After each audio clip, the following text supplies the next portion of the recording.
Thrissur railway സ്റ്റേഷന് സമീപമുണ്ടായ തീപിടുത്തത്തിൽ ഏതാണ്ട് 250-ലധികം വാഹനങ്ങളാണ് കത്തി നശിച്ചത്. നിരവധി ആളുകൾ ഇവിടെ വന്ന് തങ്ങളുടെ വാഹനത്തിനെ പരിശോധനയ്ക്കും മറ്റും നിൽക്കുന്നുണ്ട്. എല്ലാം കത്തിക്കരിഞ്ഞ നിലയിലാണ്. നഷ്ടപരിഹാരം സംബന്ധിച്ച് ഇവർക്ക് ആർക്കും ഒരു അറിവുമില്ല. അതിലൊരു അനിശ്ചിതത്വം ഇപ്പോഴും തുടരുകയാണ്.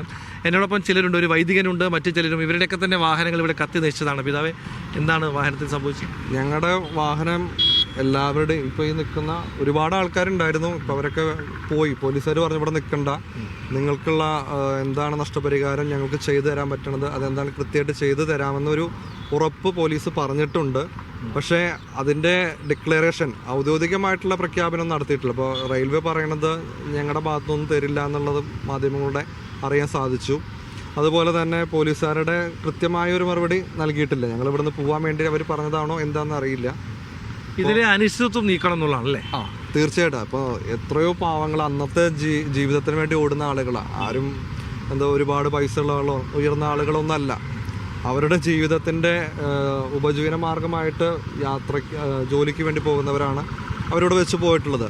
സാധാരണ വണ്ടി ഏതാണ്? എൻ്റെ ഹോണ്ട ആക്റ്റീവയാണ്. അപ്പോൾ അടുത്താണ് അത് പണി കഴിപ്പിച്ച് ഒന്ന് കുട്ടപ്പനാക്കി എടുത്തത്. അപ്പോൾ അത് അങ്ങോട്ട് നോക്കുമ്പോൾ ഒരു നമ്മുടെ മക്കളെ പോലെ തന്നെയാണല്ലോ. എത്ര പഴയതായാലും പുതിയതായാലും നമ്മുടെ മക്കൾ ഇപ്പം പുതിയതുപോലെയാണ്. അപ്പോൾ അത് കാണുമ്പോൾ ഒരു വിഷമമുണ്ട്. അതുപോലെ തന്നെ ഈ പ്രിയ സുഹൃത്തിൻ്റെ എന്നെ വിളിച്ചു പോയത് എന്താണ് വാഹനത്തിന് ഏതായിരുന്നു? ടി വി എസ് റോണി ശനിയാഴ്ച രാവിലെ 3:30 വെച്ചിട്ട് പോയതാണ് തിരുവനന്തപുരത്ത് ജോലിയുടെ ഭാഗമായിട്ട്.